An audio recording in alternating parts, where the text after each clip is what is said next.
আসসালামু আলাইকুম প্রিয় দর্শক, আমি আজকে আসলে ওই ভ্যান চালক শুয়ে রয়েছে অনেকক্ষণ ধরে। আমি খেয়াল করতেছি যে এইখানে সে ভ্যানের মধ্যে কোনো খ্যাপ না পাওয়ার কারণে উনি এখানে শুয়ে আছে ভ্যানের উপর। আমি তার সাথে কথা বলবো, অবশ্যই আপনারা সাথে থাকবেন। প্রিয় দর্শক, আসুন তাহলে দেখা যাক।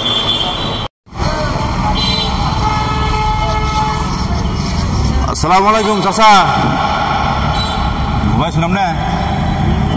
ওর সাথে একটু কথা কই একটু আমার সাথে।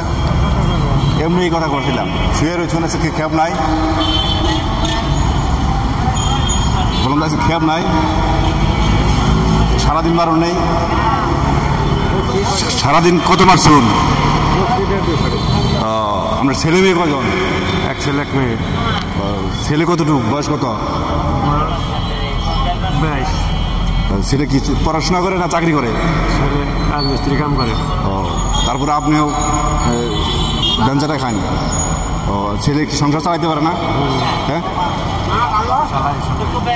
তারপরে আপনি শুয়ে রয়েছেন। কাম নেই। মেয়ের বয়স কত? মেয়ে মারা গেছে। আরে খুব দুঃখজনক। আর চাচি আছে?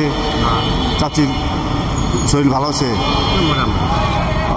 আমি অনেকক্ষণ ধরে দেখতেছি তো আপনি এখানে শুয়ে রয়েছেন, এই জন্য আর কি আপনার সাথে কথা বলার জন্য আমি একটু আসলাম। খাওয়া দাওয়া করছেন কি? এখন যাবেন গা? কটার সময় আসছিলেন আপনি? বাইরে ছিলেন কটার সময়? 11টার সময়। ও, 11টার সময় 150টা মাছ শুনুন। ও, বুঝতে পারছি। এক এক দিন এক এক রকম। ও আচ্ছা আচ্ছা আচ্ছা, ঠিক আছে।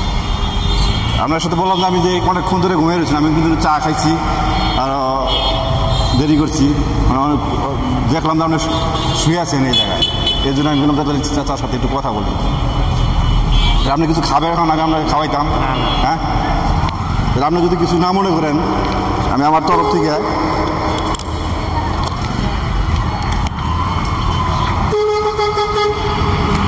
আপনাকে কিছু টাকা দিতেছি। আমি এমনি উপহার দিবার চাইতেছি।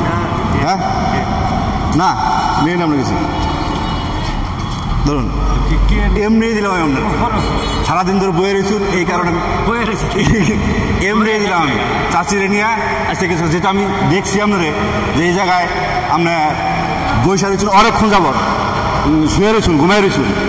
আমি জানি, মনে করছি যে আপনার আসলে কোনো খ্যাপ ট্যাপ নাই, এই কারণে আমি বৈশা বৈশা চা খাইছি যে আসলে আজকে তো খ্যাপ নাই, ঘুমাইছে।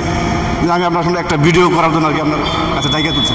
এই জন্য আমরা এই টাকাটা আমি আপনার এমনি দিচ্ছি, এটা রাখুন আপনি, আপনার উপহার হিসেবে দিচ্ছি। আচ্ছা, ভালো থাকবেন, সুস্থ থাকবেন, আমার জন্য দোয়া করবেন। হ্যাঁ, ইনশাআল্লাহ। আচ্ছা, আসসালামু আলাইকুম। ওয়ালাইকুম আসসালাম।